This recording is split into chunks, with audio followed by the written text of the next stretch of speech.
సరదాగా ఇది హెరిటేజ్ కౌగి. ఈ హెరిటేజ్ కౌగి ఎంత ప్యూర్ కౌగి, ఇది ప్యూర్ కౌగి. ఇది హెరిటేజ్ సంస్థ నుంచి వస్తున్నటువంటి ప్యూర్ కౌగి. ఈ కౌగి ఎంత అని నేను నిన్న తెప్పించా. ఈ కౌగి యొక్క కేజీ వచ్చి 700. దీని ఎంఆర్పి చూద్దాం ముందు. దీని ఎంఆర్పి వచ్చి బట్ ఏమో ఇక్కడ ప్రింట్ చేయలేదు. బట్ ఇది మాత్రం ఇది 786 రూపాయలు. అంటే రమారమి 20 రూపాయలు తక్కువ, 800. Almost all double. ఇదేమో రెసీటు, నేను మీడియా సోదరులకు ఇస్తా. ఇది తర్వాత హెరిటేజ్కి సంబంధించినటువంటి ప్యూర్ కౌగి రమారమి 20 రూపాయలు తక్కువ, 800 రూపాయలు అమ్ముతున్నప్పుడు మరి 450 రూపాయలకి నందిని వాళ్ళు తిరుమల వెంకటేశ్వర స్వామికి ఇప్పుడు సప్లై చేస్తున్నటువంటి నెయ్యి ప్యూర్ గీ అని అనాలా వద్దా? మీ ప్రకారం 800 రూపాయలకి ప్యూర్ గీ వస్తే మరి తిరుమల వెంకటేశ్వర స్వామికి సరఫరా చేస్తున్నటువంటి నెయ్యి 450 రూపాయలు ఎట్టా? అంటే ఇప్పుడు తిరుమల వెంకటేశ్వర స్వామికి సప్లై చేస్తున్న నెయ్యిలో కూడా కల్తీ ఉందా ఏమో నాకు తెలియదు.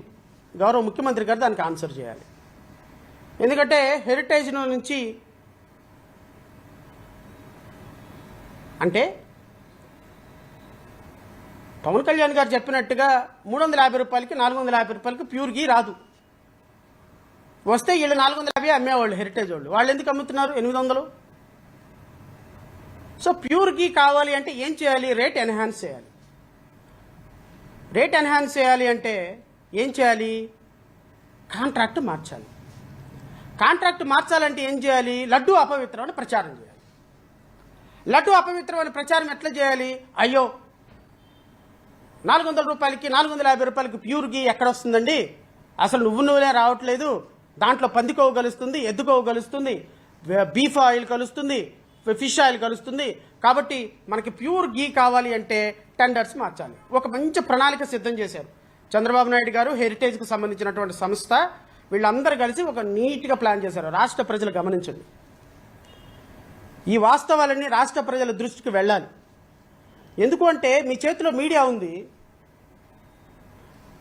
ఈనాడులో, ఆంధ్రజ్యోతిలో, ఈటీవీలో, టీవీ5లో, మహా టీవీలో, మీ యూట్యూబ్ ఛానల్స్లో ఏది మాట్లాడినా ప్రజల మనసులను మార్చగలము.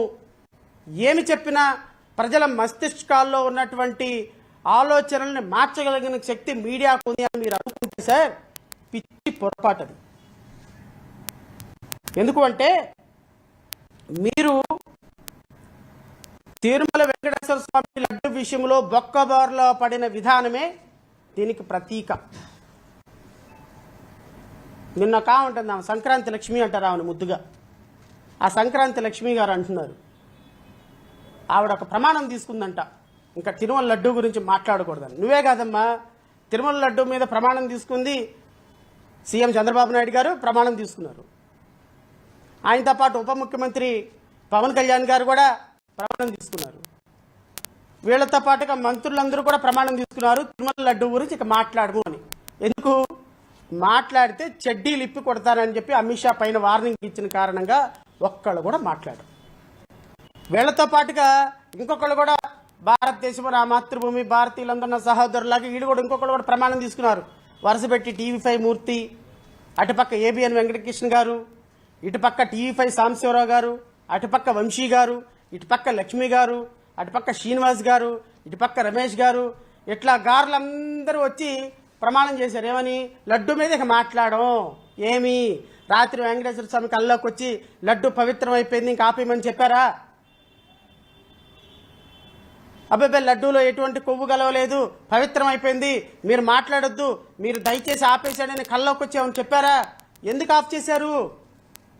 20 రోజుల క్రితం దండం పెట్టి చెప్పానే, సార్ వద్దు ఇంకా లడ్డు గురించి వదిలేయండి ప్లీజ్, దయచేసి మాట్లాడకండి, భక్తులు మన వాళ్ళు తప్పిదండి, అబ్బే కుదరదు లాగా. కల్తీ లడ్డుకు హెరిటేజ్ ఎందుకు తీసుకొస్తారు అధ్యక్ష? నాకైతే అర్థం కాదనమాట. నాకు ఇలాంటి ఆ రోజు వివేకానంద రెడ్డి, నేనే ముఖ్యమంత్రి, చెప్పకపోతే ఒక బాధ, చెప్తే ఒక బాధ.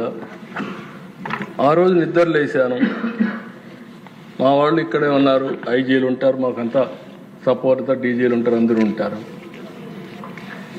సాక్షి పేపర్లోనే వచ్చింది, నేను చెప్పాను ఈ హౌస్లోని. సాక్షిలో వచ్చి గుండెపోటుతో చనిపోయాడు. అక్కడి నుంచి నాటకాలు. నెక్స్ట్ డే సాక్షాత్ ముఖ్యమంత్రి చేతిలో కత్తిపెట్టి నారాసుర రక్త చరిత్ర. ఏ ఫిక్షన్లో కూడా రాదనుకుంటాను ఇవి. అంటే ఒక వ్యక్తి చేసిన నేరాన్ని తప్పించుకోవడానికి, ఎవరి మీదైనా తోసేయడానికి సాహసం చేస్తే ఏమనిపిస్తుందో నాకు అర్థం కాదు. ఇప్పుడు హెరిటేజ్కి ఏం సంబంధం నాకైతే అర్థం కావడం.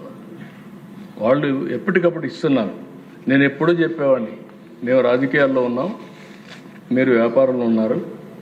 ఒకవేళ కరెంటు కూడా అక్కడక్కడ మీరు గుర్తుపెట్టుకోండి, వాళ్ళే వచ్చి అవి డైరెక్ట్గా లైన్ ఇచ్చి ఇల్లీగల్ కరెంటు వాడుతున్నారు, మేము మీద పెట్టే పరిస్థితి వస్తుంది. ఒకసారి మేము మేనేజర్ చెప్పి చెక్ చేసుకోమని చెప్పే పరిస్థితికి వచ్చాం. ఒక నేరస్తులు ఏ విధంగా చేస్తారు, ఇది ఒక ఎగ్జాంపుల్ అని చెప్పి మాత్రం నేను తెలియజేస్తున్నా. నాకు తెలిసి మాత్రం వాళ్ళే చేసుకుంటారు, కౌంటర్ చేస్తారు.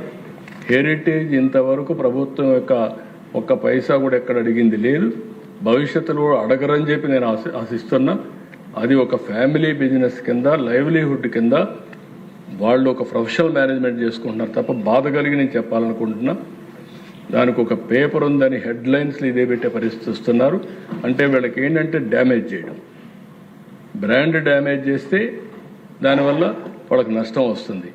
నేను రాయలసీమలో ఒకప్పుడు చూసేవాడిని, వేద్యాలు ఆ సంస్కృతి కూడా తీసుకొచ్చింది, ఎలాంటి వాళ్ళే తీసుకొచ్చారు.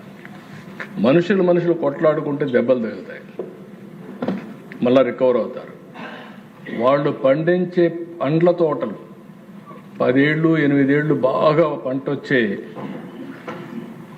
ఆరెంజ్ చీనీ గార్డెన్లు నరికేసేవాడు, చీనీ చెట్లు నరికేసేవాడు.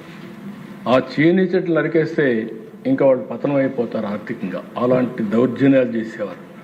అవన్నీ కంట్రోల్ చేశాం.